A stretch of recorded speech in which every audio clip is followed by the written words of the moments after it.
Hi guys, welcome to Richard Cabile YouTube channel, and to this video, I will teach you how to add analog clock widget on Qnet Mobile C32. And okay guys, but before we start, kindly subscribe to my YouTube channel by pressing the subscribe button and the bell to notify you if I have new videos. Okay guys, let's start.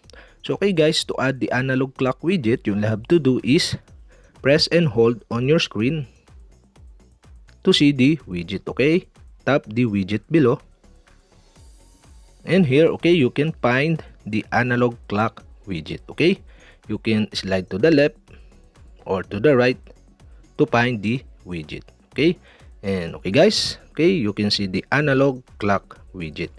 To add this to your home screen, you'll have to do is tap and hold and slide to set the position and release it.